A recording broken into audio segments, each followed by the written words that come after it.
Bonjour à toutes et à tous et bienvenue à cette nouvelle vidéo. Aujourd'hui, petite vidéo d'achat récent de films d'horreur. Alors je sais plus laquelle c'est.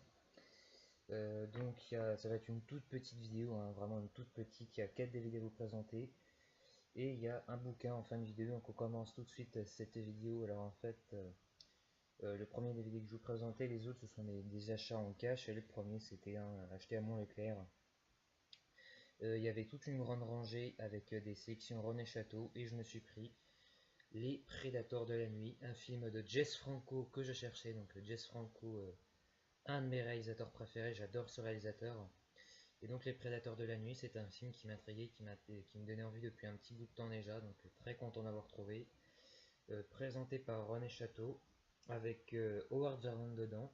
Donc Howard Vernon qui a joué dans la plupart des films de Jess Franco, hein. Il a notamment joué dans Une Vierge chez les morts vivants.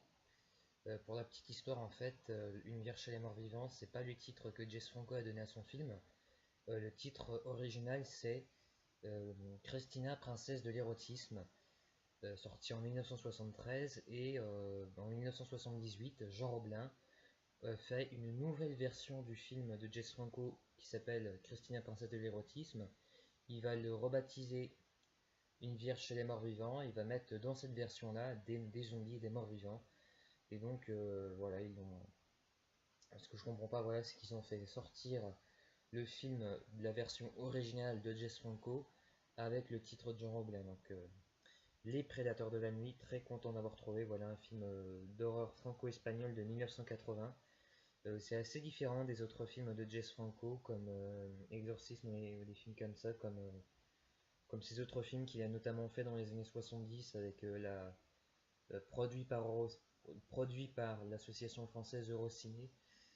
On retrouve dedans Stéphane Audrin, Howard Vernon, Caroline Munro, Elmone Berger, Brigitte Lahaye, donc très connue, et Chris Metchum. Donc voilà, Les Prédateurs de la Nuit avec une superbe cover, vraiment très très très jolie.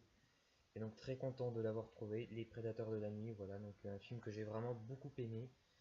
Voilà, il surpasse pas Une Vierge chez les morts vivants, mais il reste vraiment très très sympa. Donc pour ceux qui ne l'auraient pas encore vu, je vous le conseille. Donc un film vraiment bien sympa. Donc voilà, on reconnaît assez la patte de Jess Franco. Donc dedans on a la série graphique qui est toujours aussi belle. Et un petit livret de chez René Château Vidéo avec deux titres à la fin qui m'intéressent beaucoup. Voilà, donc c'est surtout pardon, vers la fin, c'est surtout Alice et la résidence qui me donnent vraiment beaucoup envie. Donc ces deux films-là m'intriguent beaucoup. Et Les yeux sans visage aussi, il faut que je chope un film culte français. Du sang pour Dracula, le chair pour Frankenstein, je les ai pas bien parlé, deux chefs-d'œuvre, donc Les Prédateurs de la Nuit. Après, là, il y a Les Fantômes du Chapelier, Bataillon du ciel de deuxième époque, donc voilà, Les Fantômes du Chapelier, là pareil, vous me direz ce que c'est. Il y avait aussi Le Cercle Vicieux qui m'intriguait beaucoup. Et voilà, ils avaient beaucoup de sélections René Château comme ça, donc j'ai sauté sur l'affaire. Et pour 7 €, je suis vraiment ravi de l'avoir entré dans ma collection. Les Prédateurs de la Nuit, un bijou, un très bon film de Jess Franco à voir absolument. Donc Les Prédateurs de la Nuit, à voir pour tout fan de Jess Franco. Ensuite nous avons Carnage, donc dans la collection DVD horreur édité chez Easy. Donc j'avais déjà Hémoglobine et La Nuit de la Mort chez cet éditeur. Et donc Carnage, en fait, je recherche le slasher des années 80 de 1988. Et celui-là, j'en avais entendu parler dans une vidéo de Mademoiselle Latino. Il m'intriguait assez. Je pensais au départ que ça allait être un Rip and Revenge du style Day of Woman, I Spit on Your Grave, mais pas du tout en fait. C'est l'histoire d'une femme qui va se faire violer. Donc son frère, armé d'un pistolet à clous, va vouloir se venger de ses bourreaux. Et sa vengeance va le conduire dans une folie meurtrière. Il va s'en prendre à des innocents. Voilà, alors sa vengeance n'a pas de limite, donc Carnage.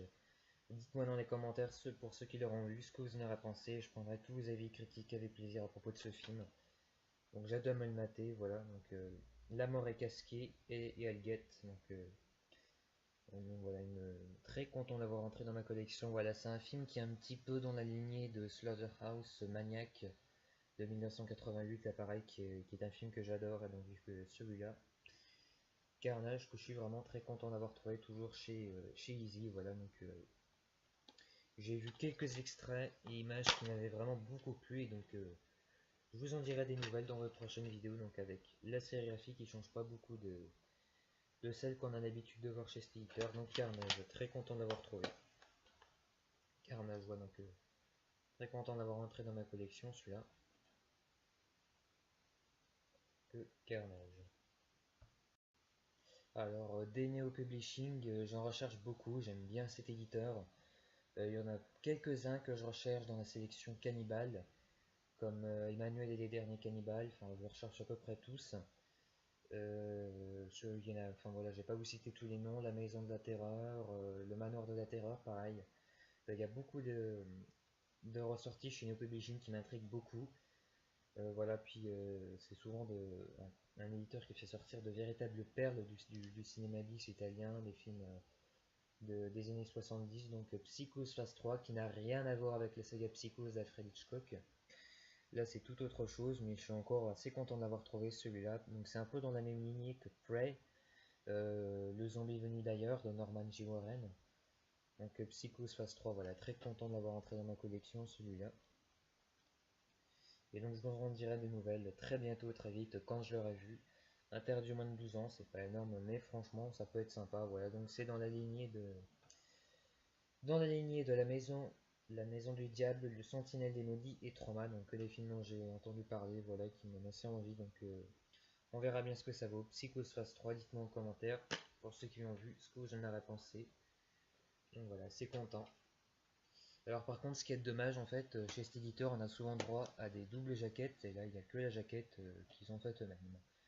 Donc je suis quand même assez content d'avoir entré dans ma collection, je vous en dirai des nouvelles. Psychose Phase 3. Ensuite, dernier DVD de cette vidéo, très content d'avoir trouvé, c'est Requiem for a Dream de Darren Aronofsky, le réalisateur de Pi, voilà son tout premier film. Et donc Requiem for a Dream, je suis vraiment très content d'avoir mis la main dessus, voilà, très content d'avoir entré dans ma collection. Je l'ai vu, franchement, c'est un véritable chef-d'œuvre, un film très fort, très puissant. Pour vous raconter l'histoire, donc je vais vous lire le synopsis pour vous raconter l'histoire. En gros, c'est ça. Donc Sarah Goldfarb vit seule à Coney Island, mère juive et fantaste. Elle vit dans l'espace obsessionnel d'être un jour invitée sur sur le plateau de son émission de télévision préférée.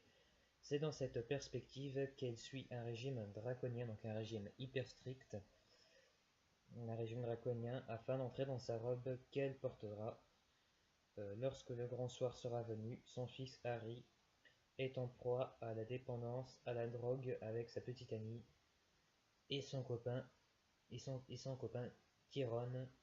Ils noient leur quotidien dans d'infâmes visions du paradis terrestre en quête d'une vie meilleure. Le quartier, alors le Quator, est entraîné dans une spirale infernale qui les enfonce toujours un peu plus dans l'angoisse et la dépravation. Donc c'est un véritable chef-d'œuvre, hein. Franchement, j'ai beaucoup aimé.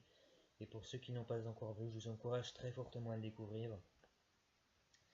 Voilà une véritable expérience cinématographique, une œuvre assez borderline, qui m'a beaucoup rappelé l'excellentissime A Hole in My Heart sur l'histoire. Ça m'a beaucoup rappelé l'histoire. Voilà, je trouve que ces deux films ont une histoire qui se ressemble assez bien. Pour A Hole in My Heart, je vous en avais parlé dans ma vidéo d'unboxing. Allez la voir si ce n'est déjà fait. Et donc voilà, donc Requiem for a Dream m'a beaucoup rappelé A Hole in My Heart au niveau de l'histoire, puis aussi au niveau de ce qui se passe, du scénario. Voilà, vraiment un film très puissant, une véritable expérience cinématographique, pas forcément à mettre entre toutes les mains, puisque tout le monde ne peut pas forcément en ressortir indemne. En tout cas, voilà, c'est vraiment un film que j'ai beaucoup aimé, Requiem for a Dream de Darren Aronofsky.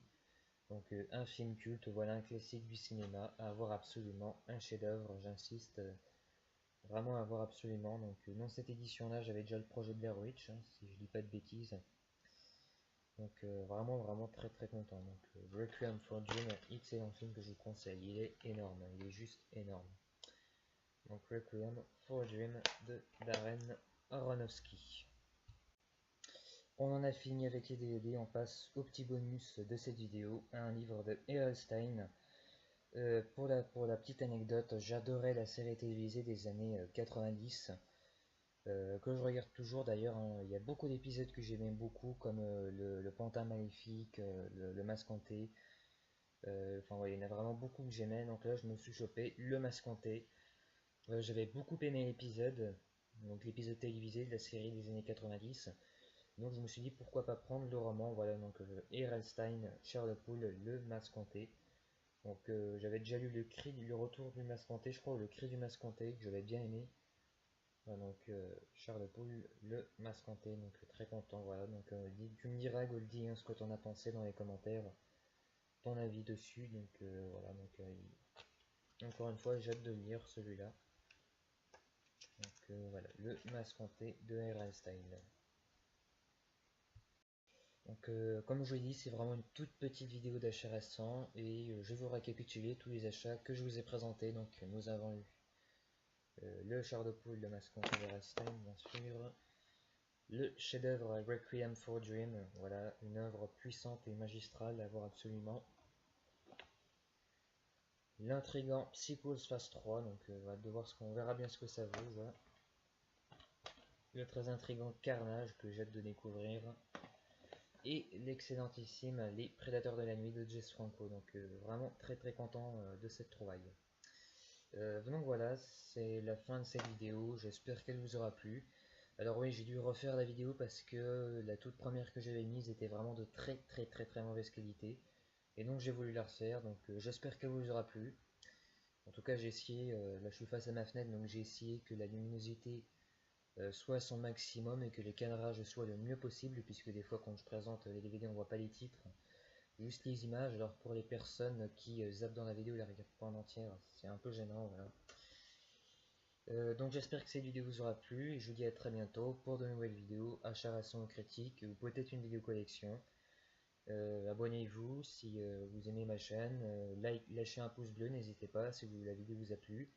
N'hésitez pas également à la partager et surtout lâchez vos commentaires. Je vous dis à la prochaine, ciao.